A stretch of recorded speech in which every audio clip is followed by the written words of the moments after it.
ज्ञाप प्रातिपदिकात्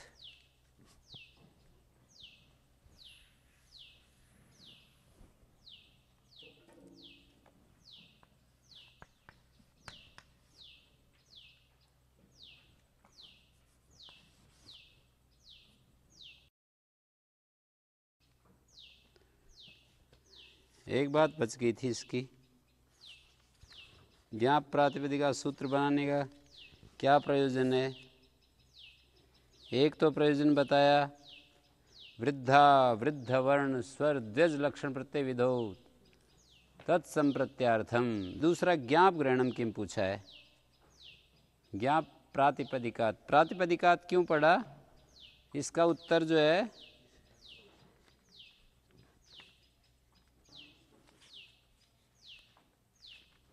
इसका उत्तर तो ये हो गया। और ज्ञाप ग्रहण की प्रातिपदिक ग्रहण लिंग विशेष से ग्रहणम भवती परिभाषा काम नहीं चला देगी? बोले नहीं चलाएगी। वो परिभाषा स्वरूप विधि विषयक है। प्रातिपदिक स्वरूप के ग्रहण में लिंग विशिष्ट का ग्रहण होता है। ये तो प्रातिपदिक सामान्य कर दिया नाम लेकर के प्रातिपदिकात। कोई एक प्रातिपदिक हो ना, जैसे कहीं प्रातिपदिक स्वरूप ग्रहण, जैसे कोई एक शब्द ले लिया, युवा शब्द ले लिया, ये प्रातिपदिक स्वरूप है। यहाँ तो प्रातिपदिकात कह रहे हैं। प्रातिपदिक क्या है उसका उदाहरण रूप में तो पकड़ ही नहीं रहे। युवा पढ़ दिया है जैसे, तो ये है प्रातिपदिक स्वरूप ग्रहण।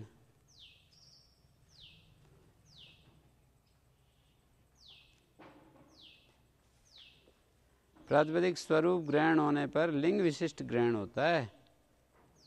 यहाँ ऐसा नहीं है।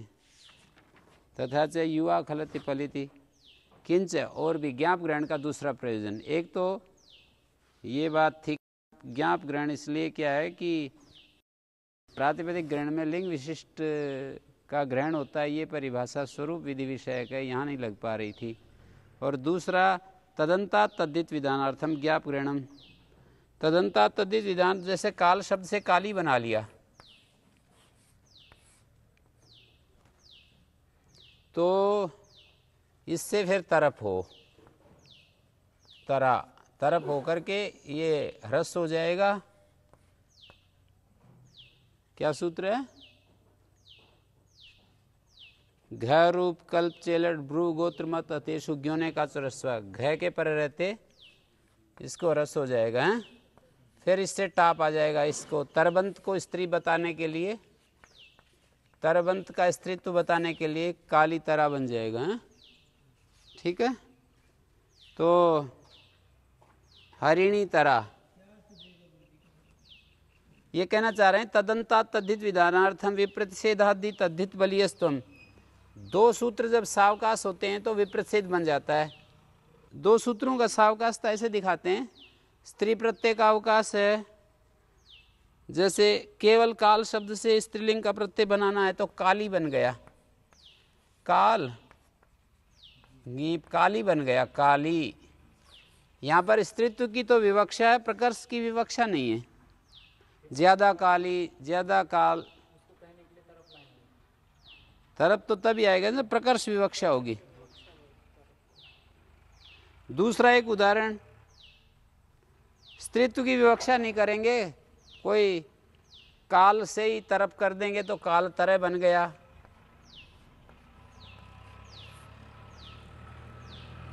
और उभय विवक्षा, स्त्रीत्व विवक्षा भी है और प्रकर्ष विवक्षा भी है, तब क्या करें? विप्रतिषेधे परम कार्यम, विप्रतिषेध से पर कार्य होता है। तो शब्द बनने लगा काल तर और टाप होकर के काल तरा बनने लगा हैं? विप्रतिषेध से दो सूत्र अन्यत्र सावकाश हैं। ये जो है स्त्री प्रत्यय को अवकाश मिल रहा है काली शब्द में, तरफ को अवकाश मिल रहा है प्रकर्ष विवक्षा में, यहाँ काल तरह सावकाश है। उभय विवक्षा, स्त्रीत्व की विवक्षा और प्रकर्ष विवक्षा दोनों इकट्ठी हो गई तो विप्रतिषेध से तरफ परत्व से प्राप्त हो रहा है। शब्द हमें चाहिए काली तरह, काली तरह बनने लगेगा काल तरह है? ज़्यादा काला कोई चीज़ बतानी हो, कोई चीज़ अधिक काली बतानी हो, स्त्रीलिंग में काली तरह होगा, पुल्लिंग में काल तरह होगा। काल का मतलब काला, ब्लैक, काला होता है ना।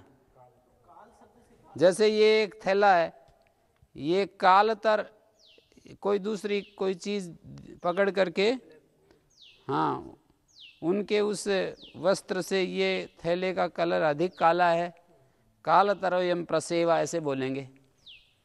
कालतरोयम प्रसेवः, प्रसेवा माने थैला, ये अधिक काला है।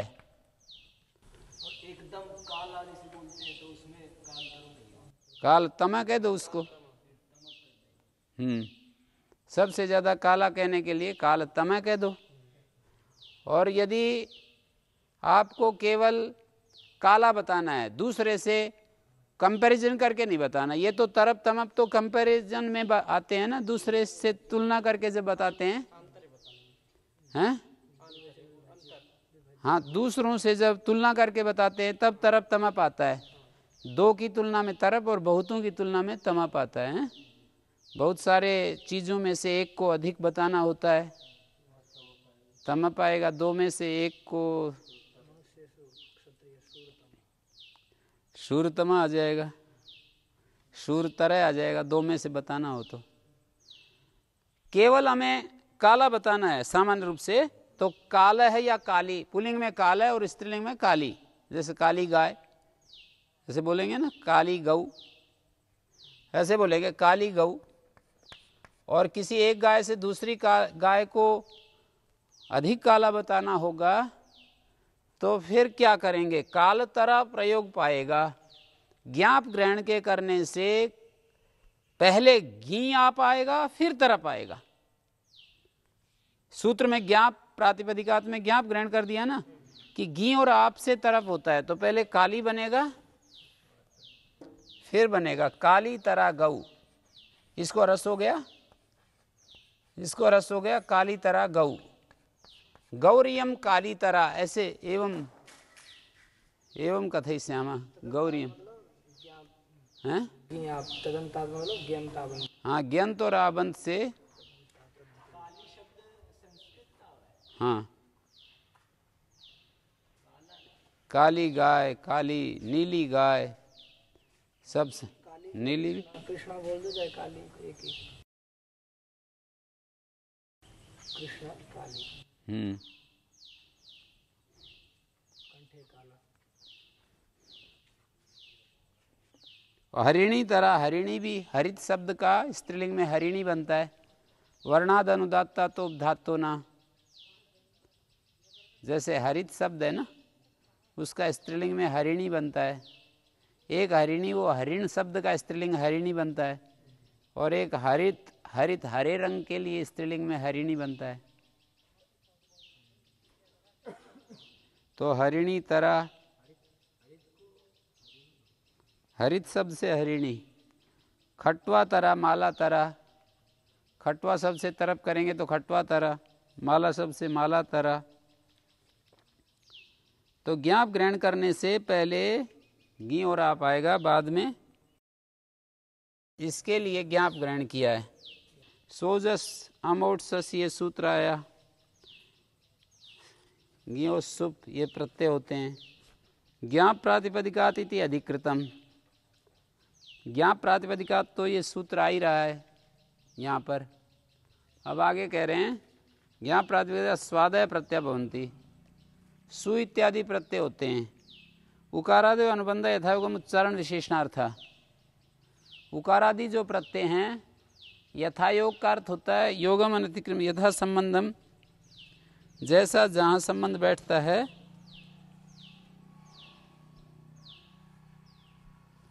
जैसा जहाँ संबंध बैठता है यथा योगम।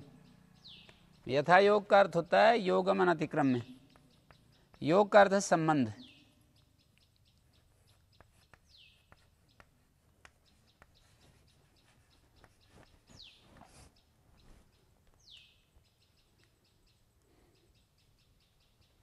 योगम अनतिक्रम्यति ज्ञा प्रातिपदिकात् स्वादया प्रत्यय भवन्ति। ज्ञंतावंत और प्रातिपदिक से स्वादी प्रत्यय होते हैं। उकारादयो अनुबंधा यथा योगम उच्चारण विशेषणार्थ, उच्चारण और विशेषित करने के लिए हैं, उच्चारण के लिए हैं और कहीं विशेषित करने के लिए हैं। ठीक है, जैसे औट का टकार सुट का प्रत्याहार बनाने के लिए, पकार सुप प्रत्याहार बनाने के लिए विशेषणार्थ तो इस तरह हो जाएंगे, जैसे असंदिग्ध उच्चारण के लिए हैं कुछ, जैसे यहां पर सु है, सु औजस में ये उकार उच्चारण के लिए, स भी कर सकते थे, स भी कर सकते थे, आकार को उच्चारण के लिए रख सकते थे, सी भी कर सकते थे, उकार रख लिया, उकार को उच्चारण के लिए रख लिया।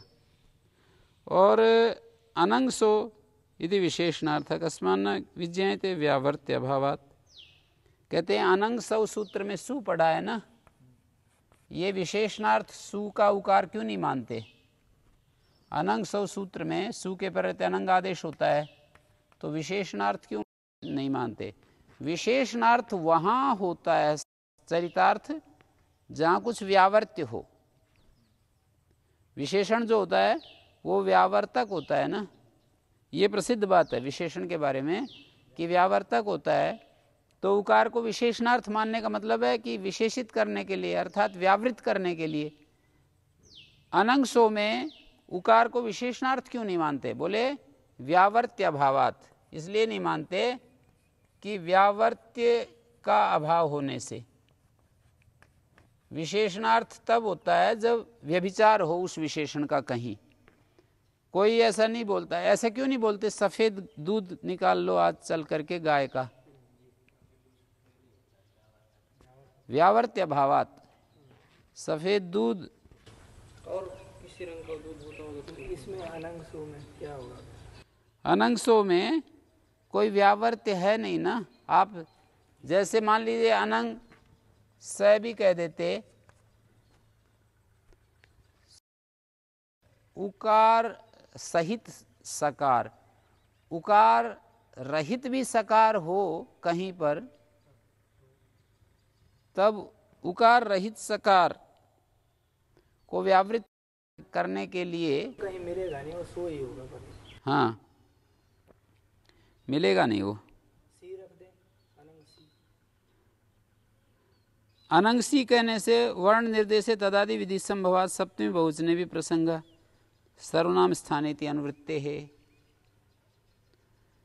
कोई यूं कहे कि अनंग सी कह देंगे, मान लीजिए सप्तमी का एक वचन हम सी कहेंगे, तो तदादि विधि होकर के क्या बनने लगेगा? सकारादि अर्थ बनेगा ना। तो ये तो व्यावर्तक बन गया सु का उकार, तो इसका उत्तर देंगे हम सकारादौ अर्थ निकलेगा ना इसका। क्यों भाई? सकारादि अर्थ निकलेगा ना। तो इसमें सर्वनाम स्थाने की अनुवृत्ति है अनंगसो में। तो सकारादि कहने से सु औजस अमौट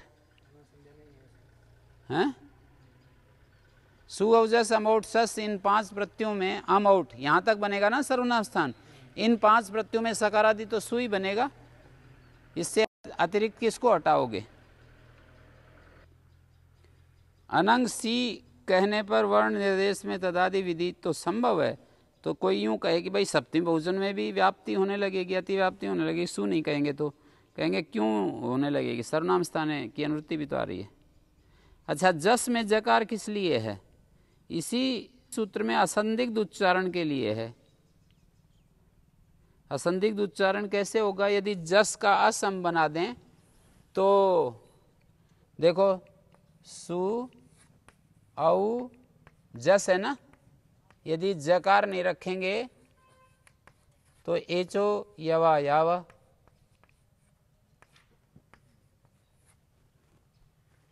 ऐसा बनने लगेगा ना। जैसे यहाँ गोणची हुई है, स्वजस बना है, और इसमें क्या बनने लगेगा? स्वावस, तो ये इसमें पदच्छेद करने में और व्याख्या करने में दिक्कत हो जाएगी। ओकार का उच्चारण है या आव का उच्चारण है, ऐसे हमारे को संदिग्धता आएगी। आचार्य ने इसको सु आव पढ़ा है या सु औ पढ़ा है, तो जकार डालने से सु औ जस जकार डालने से इस औ को संधि नहीं हो रही है, संधि रुक गई ना। जय परे मिलेगा तो औ को आवादेश नहीं होगा, तो असंदिग्ध उच्चारण बोलते हैं इसको, कि संधि को रोकने के लिए और फिर साफ साफ हमें उसका पता लग रहा है।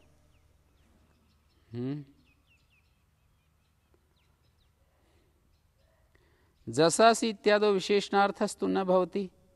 कहते हैं कोई यूं कहे कि जसासी सूत्र में विशेषणार्थ है। कौन सा? जस में जो जकार है ना, ये विशेषणार्थ है। यदि इसको हटा दें और असासी बनाएं, सस को व्यावृत करने के लिए विशेषणार्थ है, उसमें भी कोई अति प्रसंग नहीं है। शशादि नाम सानुबंधकत्वात्, शश तो अपने आप ही सानुबंधक है, निरनुबंधक ग्रहणे न सानुबंधक से ग्रहणम भवति, तो इसलिए वो व्यावर्तक नहीं चाहिए उसमें।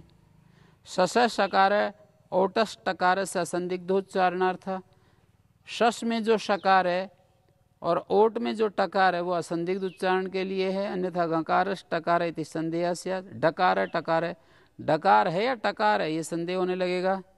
तस्मात् छस इत्यादो विशेषणार्थस्तु न भवति जसादीनाम सानुबंधकत्वात्, तस्मात् छसों में जो शश है वो विशेषणार्थ नहीं होगा, क्योंकि कोई यूँ कहे तस्मात् छस है, यदि हम सस नहीं कहेंगे तो जस में अतिव्याप्ति होगी, वो तो सानुबंध है, निरनुबंधक ग्रहण है। सानुबंध कैसे? टा में टकार है, टा कैसे के सामने विशेषणार्थ, अन्यथा सुपाम सुलुक इत्यादि न वीतस्य अकारस्यापि ग्रहणम साथ। तो तदेव एषां चतुर्णाम मुकारादया उच्चारण विशेषणार्थ। तो इस प्रकार चारों में जो उकारादि हैं वो उच्चारणार्थ और विशेषणार्थ। टा का जो टकार है ना वो विशेषणार्थ है। सुपाम सुलुक पूर्व सवर्णात् छया डाड्या जाला, हाँ नहीं टागसी घसामिनात्स्या, ये टागसी घसामिनात्स्या सूत्र है ना, यहाँ पर ये विशेषणार्थ बन गया। टा इत्यत्र टकार,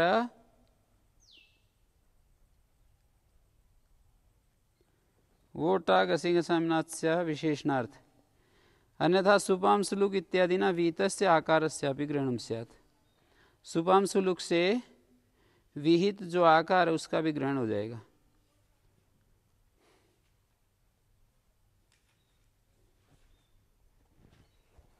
और ओट का टकार शुडिति प्रत्याहार ग्रहणार्थ,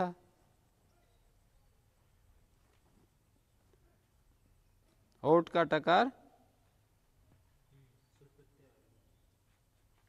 असंदिग्ध उच्चारण की भी बात समझ में आ गई ना, मतलब वो संधि को रोकने के लिए। गे प्रवृत्ति सु गकार घेर गीति विशेषणार्थ, यहां विशेषणार्थ है। घेर गीति में यदि वो ना करें, मतलब गे में गकार ना रखें तो घेर गीति, घी संजय को गुण होता है, गीत परे रहते, ये हमारा कथन नहीं हो पाएगा। गसे इकारा, गस का जो इकार है, गसी प्रत्यय का इकार है, युष्मद् अस्मद्भ्याम गसोस, इसका ग्रहण न हो इसके लिए है, ये भी विशेषणार्थ हो गया। फिर गसी का जो इकार है वो गस को हटाने के लिए है। पकार प्रत्याहारार्थ, तो ये सारी बात कह दी। यथायोगम जैसा जहाँ संबंध बैठेगा, जैसे जहाँ संबंध बैठेगा, जैसे गे में गकार विशेषणार्थ है घेर गीति, गसी में इकार युष्मद् अस्मद्भ्याम गसोस, उस गस को व्यावृत करने के लिए विशेषणार्थ है। टा में टा गसी के सामने विशेषणार्थ है। यथायोगम माने जहाँ जैसा संबंध बैठे उच्चारणार्थ या विशेषणार्थ समझ लेना चाहिए। ओटस टकार शुडिति प्रत्याहारार्थ, औट में टकार प्रत्याहार बनाने के लिए, सुप में पकार प्रत्याहार बनाने के लिए, ये सारे अनुबंधों की व्याख्या करके बता दी। उकारादि जो अनुबंध हैं वो उच्चारणार्थ, विशेषणार्थ इस तरह से बता रहे हैं। उच्चारणार्थ भी असंदिग्ध उच्चारणार्थ और कभी कभी वैसे उच्चारणार्थ, जैसे सु वाला प्रारंभ वाला ही है ना, तो ये उच्चारणार्थ मान लेंगे इसको सु का। कहीं पर दीर्घात सूती सी, वहाँ पर केवल व्यंजन का उच्चारण करने में दिक्कत होगी, तो उच्चारणार्थ मान लेंगे। उकारादि अनुबंधा यथा योगम, जैसा जहाँ संबंध बैठे उसके अनुसार विशेषणार्थ, प्रत्याहारार्थ, उच्चारणार्थ, असंदिग्ध उच्चारणार्थ।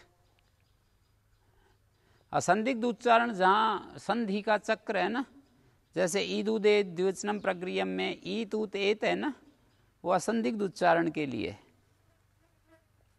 हम ई उ ए ठीक से उच्चारण कर सकें, इसलिए बीच में तय डाल दिया। वो तय जो है जलाम सुनते दय हो रहा है, तपर नहीं है। तपर की आवश्यकता इसलिए नहीं, तपरस तत्काल से जो सूत्र है वो अभेद का गुणा भवन्ति इति कृत्वा तत्र आवश्यकता एव नास्ति। अभेद का गुणा जो उदात्त अनुदात्त स्वरित और सानुनासिक निर्नुनासिक तपर के द्वारा जो 6 भेद कराना चाहते हैं, 6 भेद कैसे होते हैं? जैसे आकार है अपने पास, इसके ह्रस्व दीर्घ प्लुत 3 भेद है ना, ये सानुनासिक, ये निरनुनासिक है। फिर दीर्घ भेद भी सानुनासिक निरनुनासिक होगा, फिर प्लुत भी सानुनासिक निरनुनासिक होगा।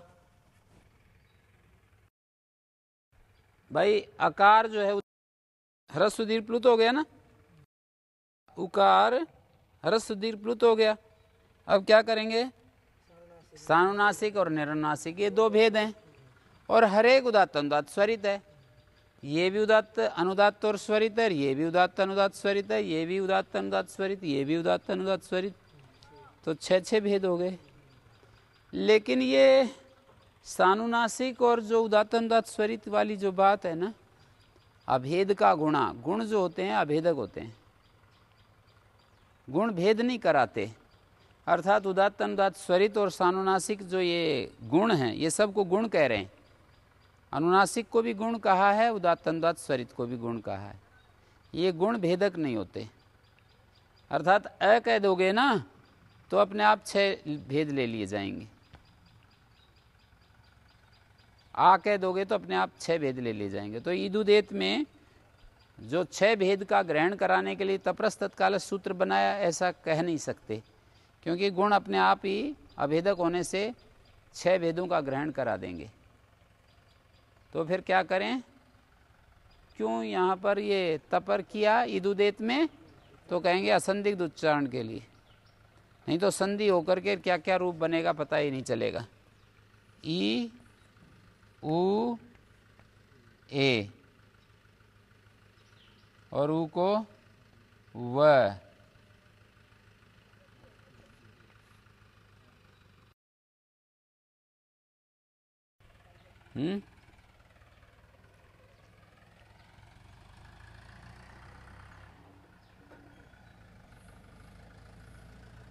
तो असंदिग्ध उच्चारण के लिए भी होता ही है।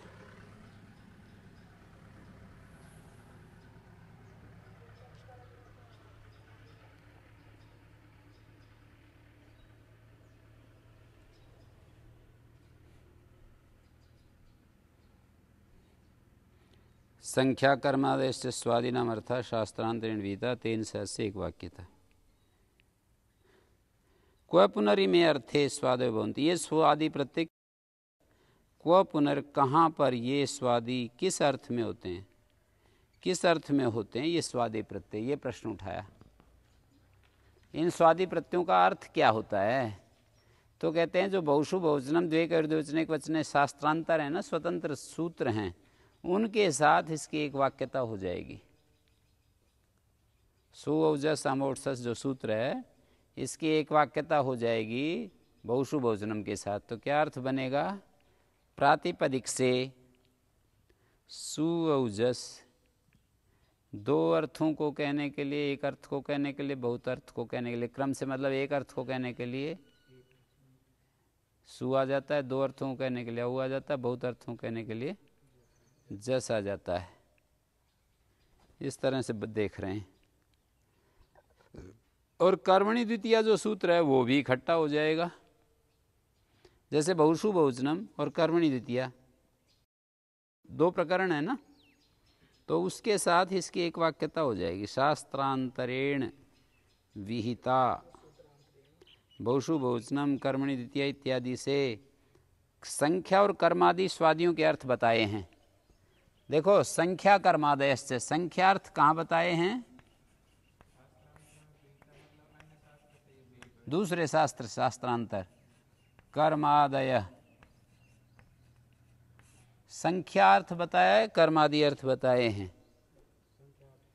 संख्यार्थ बहुषु बहुवचन द्विकर द्विवचन एक वचन से बताया है, और कर्मादि कर्मणि द्वितीया कर्तृकरण तृतीया संप्रदान अपादाने पंचमी चतुर्थी संप्रदाने इनसे बताए हैं। संख्या और कर्मादि, संख्या कर्मादयश्च स्वादिनाम अर्था, स्वादियों के जो अर्थ हैं वो शास्त्रांतर से बताए हैं। तेन से अस्य एक वाक्यता, उस शास्त्रांतर के साथ, ये जाति में एक वचन है, उस शास्त्रांतर के साथ इसकी एक वाक्यता है। अवांतर वाक्य भेद अपेक्षया शास्त्रांतरेण तुत्यम, उसके साथ इसकी एक वाक्यता है। तेन से अस्य एक वाक्यता, अस्य का मतलब सुऔजस अमोट्सस जो सूत्र है इसकी उसके साथ एक वाक्यता है। ये अवांतर वाक्य भेद की अपेक्षा शास्त्रांतर कह दिया। आकांक्षा योग्यता वशेन भिन्न प्रकरण पठिता नाम अपि एक वाक्यता भवति, प्रकरण भेदेन्तु पाठा तिंगादि विधिनापि एक वाक्यत्वम यथा स्यात्। कहते हैं ये प्रकरण भेद करके पढ़ने की क्या जरूरत थी, उन्हीं के पास ही इस सूत्र को पढ़ देते हैं। देखो ये यहाँ पर ये कहना चाह रहे संख्या और कर्मादि स्वादियों के अर्थ हैं, शास्त्रांतर से विहित हैं। शास्त्रांतर अवांतर वाक्य भेद की अपेक्षा शास्त्रांतर कहा है, अलग अलग वाक्य भेद की अपेक्षा शास्त्रांतर कहा है। कर्मणि द्वितीया कर्तृकरण तृतीया है या बहुषु बहुवचनम द्विकर द्विवचन एक वचन, ये अवांतर भेद की अपेक्षा से शास्त्रांतर कहा है। और आकांक्षा योग्यतावश जो भिन्न प्रकरण पठित होते हैं उनकी भी एक वाक्यता हो जाती है। आकांक्षा के कारण और योग्यता के कारण तीन चीजें होती हैं ना, वैसे तो चार होती हैं, आकांक्षा, आसक्ति और तात्पर्य। हाँ, आसक्ति माने सामीप्य, जैसे ऐसे नहीं कि एक वाक्य अभी बोल दिया प्रातःकाल फिर सायंकाल कोई एक वाक्य बोल दिया, तो उनकी आपस में आसक्ति नहीं है, संबंध नहीं रहा, तो उसको नहीं चलेगा। आकांक्षा योग्यता और सन्निधि वश भिन्न क्रम पठितों की भी एक वाक्यता हो जाती है। आकांक्षा से, योग्यता से और आसक्ति से भिन्न क्रम प्रकरण में पठित हों। आसक्ति को इन्होंने यहाँ छोड़ दिया, मेरे ख्याल में साभिप्राय छोड़ा है, क्योंकि आसक्ति के बिना भी एक वाक्यता हो जाएगी। आसक्ति यदि है तब तो हमें कहने की जरूरत ही नहीं कि भिन्न प्रकरणों की एक वाक्यता हो रही है। जब हमारे को जब आसक्ति है तो ये वाक्य क्यों कहेंगे कि भिन्न प्रकरणों की एक वाक्यता हो जाती है? हैं? जब एक जगह ही पढ़ रखे हैं तो एक वाक्यता होगी, तो इसलिए दो का ही नाम लिया, आकांक्षा योग्यता वशेन। आकांक्षा अर्थात ये सूत्र अपने आप में अपूर्ण लग रहे हैं। बहुषु बहुवचनम, बहुवचन क्या है वो, और कर्मणि द्वितीया भवति, उस द्वितीया नाम किसका है? तो इस तरह से भिन्न प्रकरण पठितों का भी आकांक्षा और योग्यता के कारण, जिनके अंदर वो योग्यता है और परस्पर आकांक्षा के कारण वो हो जाता है, एक वाक्यता हो जाती है। प्रकरण भेद क्यों किया? कहते हैं ये बहुशु बहुवचनम द्वे द्विवचने वचने है और कर्मणि द्वितीय है, ये अलग अलग प्रकरण में इसलिए रखे हैं कि तिंग जो प्रत्यय है ना, शुभ प्रत्यय दो हैं अलग अलग, तिंग प्रत्यय और शुभ प्रत्यय दो प्रत्यय अलग अलग है ना, तो इसलिए इनकी एक वाक्यता करना चाह रहे हैं। प्रकरण भेदेन पाठस तिंगादि विधिना भी एक वाक्यत्व में था स्यात्, तिंगादि विधि के साथ भी एक वाक्यता करने के लिए ऐसा किया है। जो बहुशु बहुवचनम है वहाँ पर दोनों बहुशु बहुवचनम दो सूत्र दोनों जगह लगेगा, एक तो सुप में भी लगेगा और तिंग में भी लगेगा। तिप्तस झी का भी तो अर्थ बता रहा है वो, और सु और जस का भी बता रहा है, हैं? प्रकरण तो यही होता है एक जगह पढ़ना, प्रकरण भेद का मतलब ये होता है अलग अलग जगह पढ़ना। प्रकरण भेद से जो इनका पाठ है, तिंगादि विधि के साथ भी एक वाक्यता हो जाए। प्रकरण भेदेन तिंगादि विधिना पे एक वाक्यत्व में था, जैसे बहुशु बहुवचनम सूत्र है आपका, भिन्न वाक्यत्वम आश्रित्य युक्तम ज्ञाप प्रातिपदिका स्वादया लस्य तिबादया बहुवचनम वीतम। लेकिन बहुशु बहुवचनम सूत्र पर काशिका में लिखा है भिन्न वाक्यता का आश्रय लेकर कहा है कि ज्ञाप प्रातिपदिका स्वादय लस्य तिबादया बहुवचनम वीतम। ज्ञान ताबंत और प्रातिपदिक से स्वादि कह दिए और लस्य तिबादया उक्ता, लय के स्थान में तिबादी कह दे, बहुवचनम वीतम। तस्य अनेन बहुत्वम संख्या बहुत्व संख्या वाच्यत्वेन विधीयते। तस्य अनेन बहुत्व संख्या ऐसा होना चाहिए, वाच्यत्वेन विधीयते। बहुवचनम वीतम तस्य अनेन बहुत्व संख्या वाच्यत्वेन विधीयते। बहुत्वम संख्या वाच्यत्वेन विधीयते, क्या लिखा है?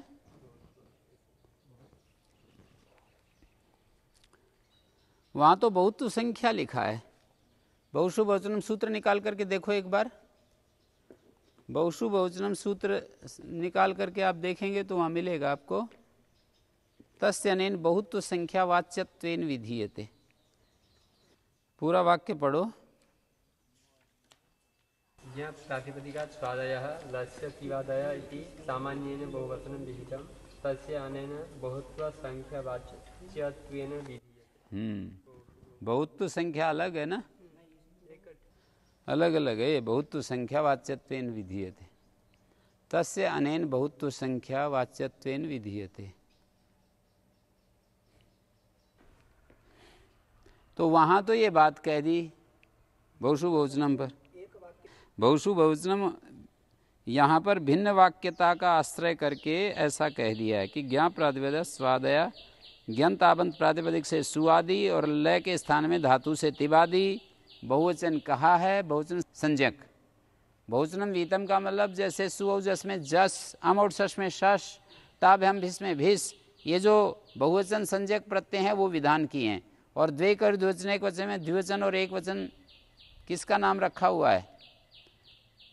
सुपा सूत्र से तानेक वचन द्विवचन बहुवचनान्य एक सा, इन दो सूत्रों से एक वचन द्विवचन बहुवचन नाम रखा हुआ है।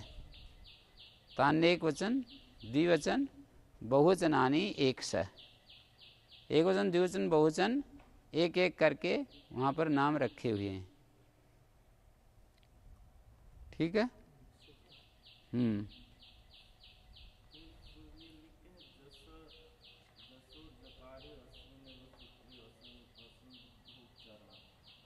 हाँ?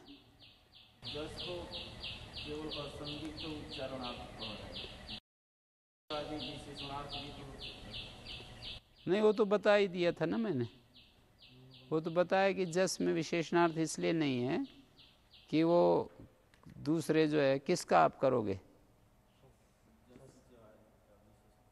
नहीं कहाँ पर आप बताओ कि यहाँ पर होगा, वहाँ तो अनुबंध लगा ही रखे हैं, ऐसे सोच करके उत्तर दे रहे हैं। शस में कैसे होगा? शस में तो सानुबंध उच्चारण है।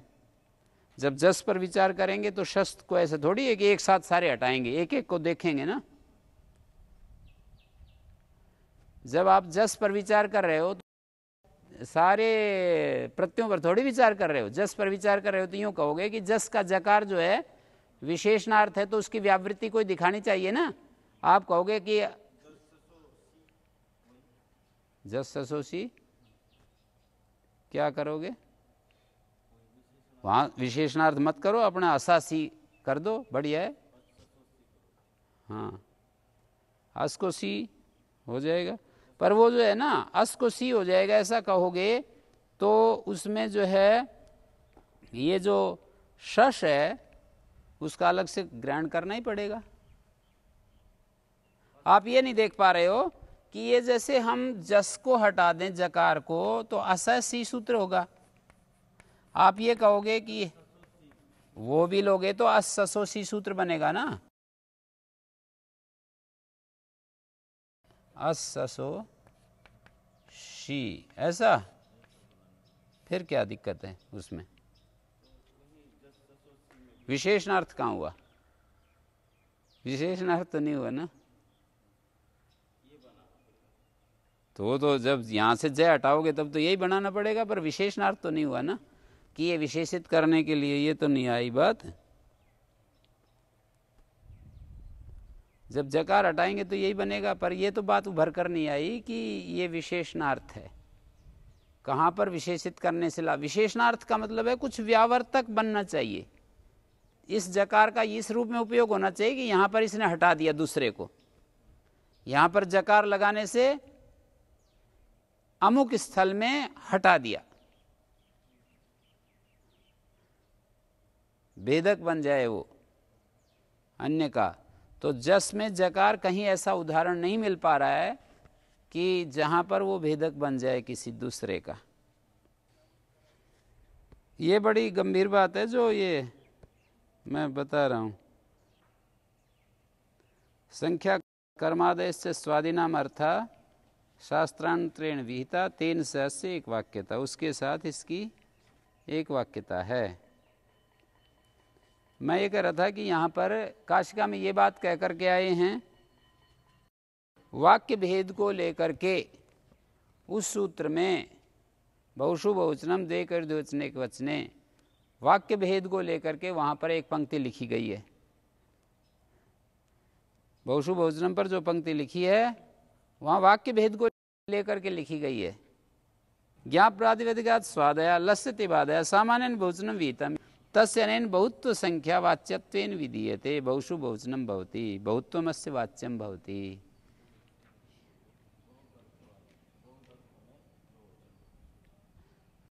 बहुत्व संख्या जो है वो वाच्य रूप से विधान की जा रही है कि बहुषु बहुवचनम भवति। इसका यह अर्थ है कि बहुवचन बहुत्वे अभिधातव्ये भवति।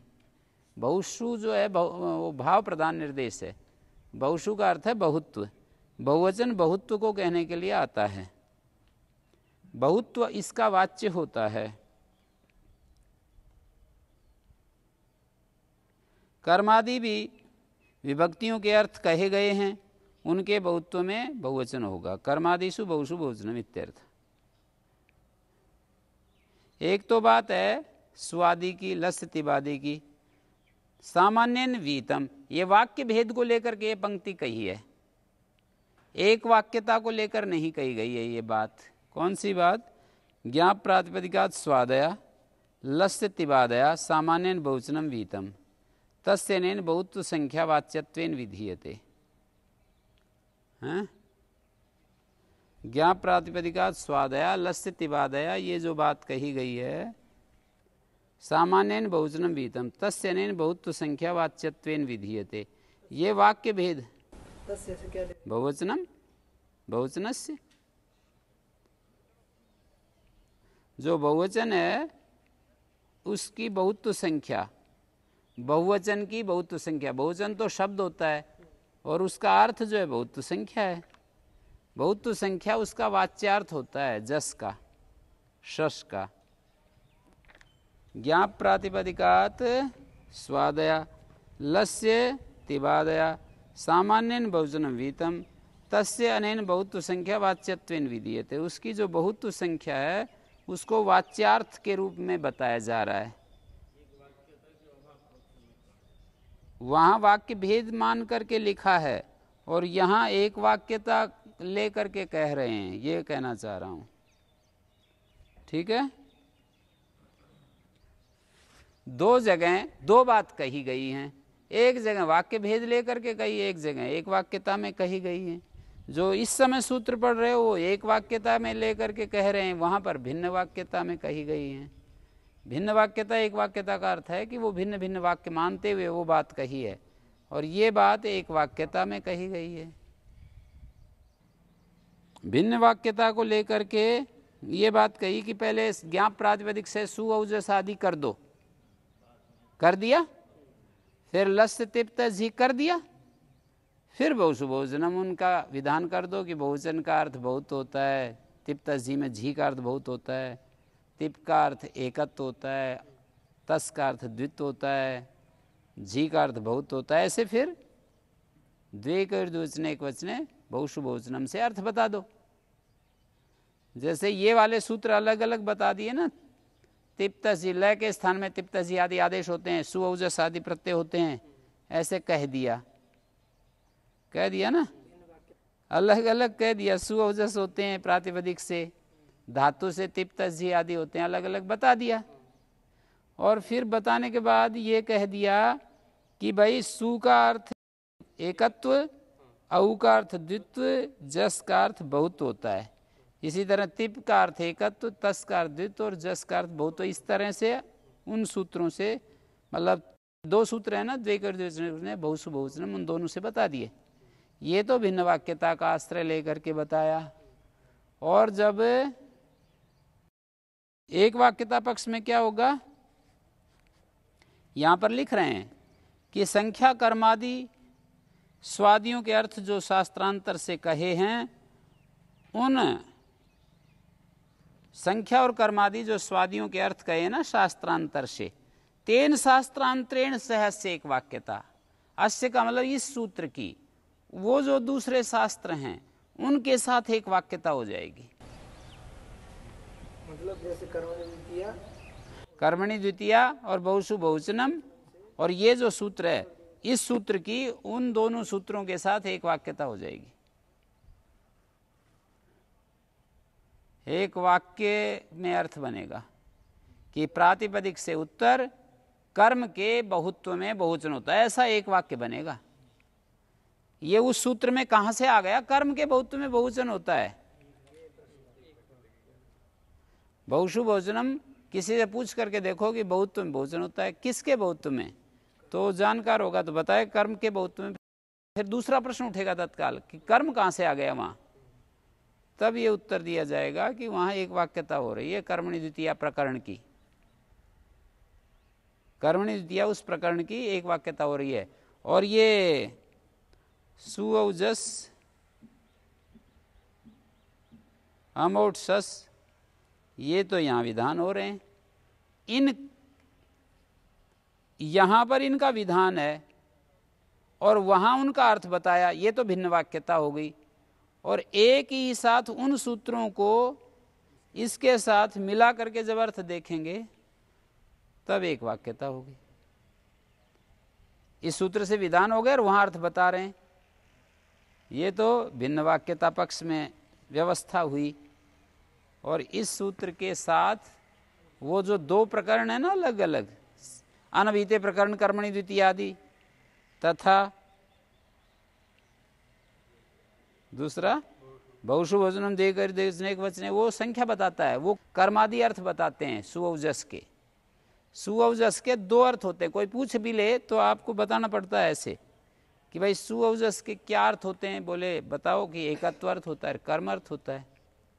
सुऔजस का कर्म अर्थ होता है, मैंने पूछ लिया मान लो, तो क्या कहोगे आप, अभिहित होने पर होगा कर्म अर्थ सुऔजस का, अनभिहित होने पर तो अमौट सस का कर्म अर्थ होता है। अलग अलग परिस्थिति में अलग अलग अर्थ है। सुऔजस का कर्म अर्थ बताना चाहते हो तो अभिहित होने पर है, जैसे देवदत्तेन घटा क्रियते, नहीं यहाँ तो अभिहित है ना, सुऔजस आ गया।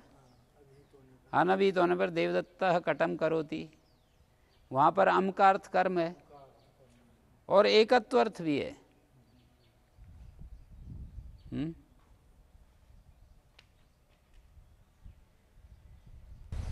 जैसे कार्यकाल पक्ष में परिभाषा सूत्र विधि सूत्र के साथ जाकर के एक वाक्यता होती है, तो यहाँ कैसे करें, किस सूत्र से एक वाक्यता करें? सूत्र की बात नहीं है तो में सबको मिलाएंगे या हाँ जी सूत्र में उन सूत्र को मिलाएंगे या उन सूत्र में इनको मिलाएंगे, एक वाक्यता करें? वो तो कहीं भी जोड़ दो। आकांक्षा योग्यता बस भिन्न प्रकरणस्थों की एक वाक्यता हो जाएगी, आकांक्षा और योग्यता के कारण। आकांक्षा है ना, मतलब अधूरे अधूरे है ना सूत्र। जैसे हम कार्यकाल पक्ष में परिभाषा सूत्र उन्हीं जाकर के एक वाक्यता विधि सूत्र में। ये मैं समझ गया यार, मैं बता भी रहा हूँ, आपकी बात समझ करके उत्तर दे रहा हूँ कि यहाँ पर आकांक्षा, जिसको आकांक्षा करेंगे वहीं एक वाक्यता हो जाएगी। अर्थात ऐसा कोई यहाँ फिक्स नियम नहीं है कि यहीं आकर के करो। आपको बहुषु बहुवचनम पर अर्थ दिखाना है एक वाक्यता में तो वहीं दिखा दो, आपको कर्मणि द्वितीया में दिखाना है तो वहाँ दिखा दो, आपको यहाँ पर दिखाना है तो यहाँ दिखा दो। तीनों को इकट्ठा करना ही पड़ेगा, नहीं तो अपूर्ण रहता है अर्थ। यही एक वाक्यता का मतलब है।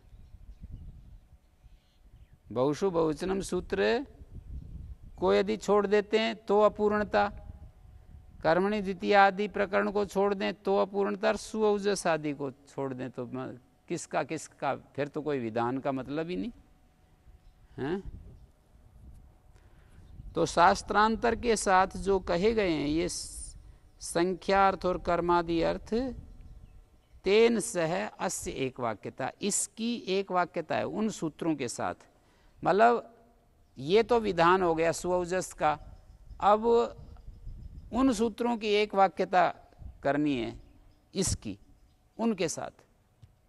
तेन सह अस्य एक वाक्यता लिखा भी है यहाँ पर, एक पंक्ति लिखी है, तेन सह अस्य एक वाक्यता। तेन का मतलब लगाओ या तो कर्मणि द्वितीया या लगाओ बहुषु बहुवचनम।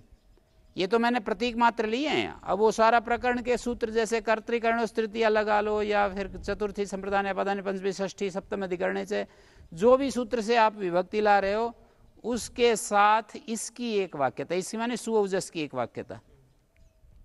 क्यों इनकी एक वाक्यता हो रही है? क्योंकि वो जो है कर्मणि द्वितीया कह तो दी, पर ये द्वितीया क्या है ये वहां से पता लगेगी ना। कर्मणि द्वितीया क्या चीज है इसका पता तो फिर सुऔजस से, ये जो सूत्र है द्वितीया का पता तो इसी से लगेगा ना। द्वितीया एक संज्ञा है और द्वितीया संज्ञा किसने रखी है? पूर्वाचार्यों की संज्ञा है द्वितीया, और सुपा से एक वचन द्विवचन और विभक्तिश्च से विभक्ति संज्ञा कर रहे हैं। विभक्तिश्च का अर्थ है सुप और तिंग के तीन तीन की विभक्ति संज्ञा होती है, और जो प्रथमा द्वितीया ये पूर्वाचार्यों के संज्ञाएं हैं। विभक्ति मात्र तो जो है पाणिनि की है और पूर्वाचार्यों ने इनको प्रथमा द्वितीया तृतीया ऐसे कहा है। तो तेन से अस्य एक वाक्यता इसलिए बन जाएगा कि वो सूत्र आकांक्षा रख रहे हैं कि कौन है ये जो द्वितीया कौन है तृतीया कौन है, ये बताने के लिए सूत्र वहाँ जुड़ जाएगा। ये तो केवल वो है ना सुऔजस आदि का ही तो विधान है यहाँ पर। ये जो है विधान किससे होता है? सूत्रार्थ पूरा ये होगा, प्रातिपदिक से कर्म के एकत्व में एक वचन, कर्म के द्वित्व में द्विवचन, कर्म के बहुत्व में बहुवचन होता है, ऐसा सही अर्थ होगा। सुप सूत्र में इसकी एक वाक्यता होगी संज्ञा करने के लिए, या यहां से सुपा हमने उठाया, सुप के तीन तीन की एक वचन द्विवचन बहुवचन संज्ञा होती है। फिर विभक्तिश्च में भी सुप और तिंगों के तीन तीन का नाम विभक्ति होता है।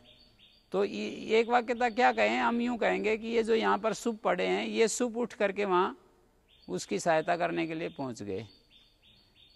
सुप तो एक संज्ञा है ना, संज्ञा का संजी क्या है? सुऔजस अमोट से 21 प्रत्यय।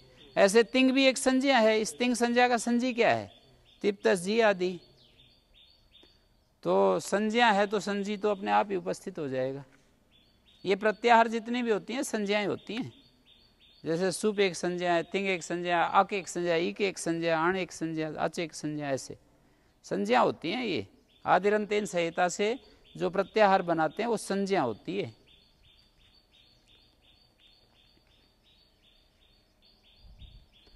और यहाँ ऐसे कैसे करोगे इसको, जैसे सुऔजस का नाम प्रथमा है और एक वचन द्विवचन बहुवचन, ये तो हो गया सुपा और विभक्तिश्च से। विभक्तिश्च से तो विभक्ति नाम है और प्रथमा नाम पूर्वाचार्यों की परंपरा से है। सुऔजस का नाम प्रथमा भी तो है और सुऔजस का नाम विभक्ति भी है। तो स्वादि सूत्र के साथ एक वाक्यता करें बहुसु बहुवचनम की तो फिर वो छूट जाता है, लस्य तिप्त जी। और यदि उसके साथ करते हैं स्वादि सूत्र छूट जाता है, तो क्या करेंगे?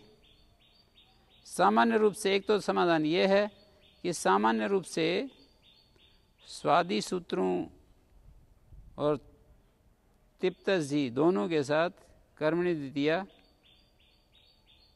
जुड़ जाएगा।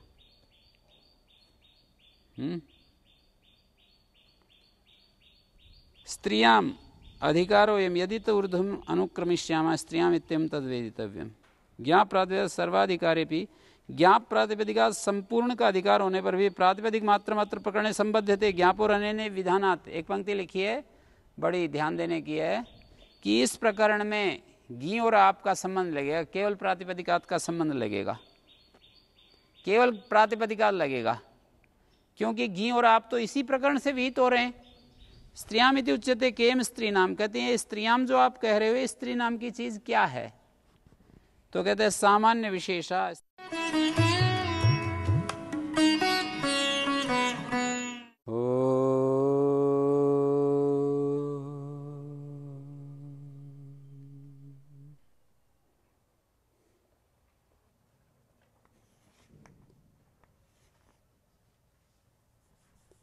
चार एक तीन।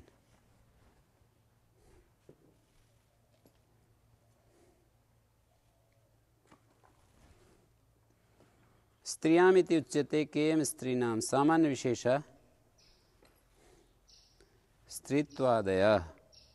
स्त्रीत्वादि, स्त्रीत्वादि आदि शब्द से स्त्रीत्व, पुंस्त्व, नपुंसकत्व तीनों ले लिए गए। ये तीनों क्या हैं? सामान्य विशेषा, सामान्य और विशेष के समुदाय हैं ये। स्त्रीत्व, पुंस्त्व, नपुंसकत्व क्या है? उसमें कुछ सामान्य है, कुछ विशेष है। जैसे गोत्व आदय बहु प्रकार व्यक्त है, गोत्व आदय इव, ये उपमा दे दी। जैसे गोत्व आदि सामान्य विशेष का समुदाय होता है, आदि शब्द से क्या लोगे गोत्व आदय में? जैसे यहाँ स्त्रीत्व आदय में तो आदि से पुंस्त्व नपुंसकत्व लेंगे, और यहाँ गोत्वादय में आदि से हाँ, गोत्वादय में गोत्व, अश्वत्व, वृक्षत्व, जितनी भी जातिवाची शब्द हैं सब ले लिया। तो गोत्वादय ये तो उपमा होगी। बहु प्रकारा व्यक्तया, ये जो सामान्य विशेष हैं, सामान्य विशेषा स्त्रीत्वादय, यहाँ पर यदि हम उद्देश्य विधेय की दृष्टि देखें तो इसमें क्या उद्देश्य, क्या विधेय? सामान्य विशेषा स्त्रीत्वादय।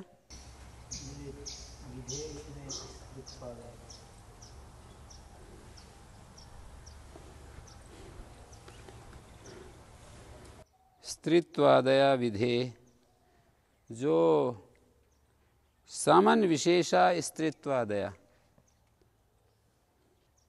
सामान्य और विशेष ये हैं स्त्रीत्वादी या स्त्रीत्वादी हैं सामान्य विशेष। यहाँ पर पूछा तो स्त्रियाम है और उत्तर तीनों का दे रहे हैं, स्त्रीत्व, पुंस्त्व, नपुंसकत्व का। उनका उपलक्षण है यहाँ स्त्री ग्रहणम किम, स्त्रियामिति उच्यते केम स्त्रीणाम।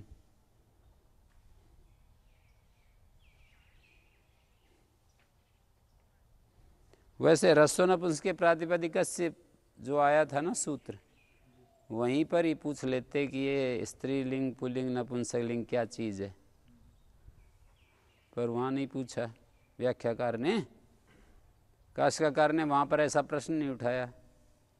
नहीं उठा है। लौकिक जगत में जो है स्तनकेशवती स्त्री स्याल लोमसा पुरुषा स्मृत,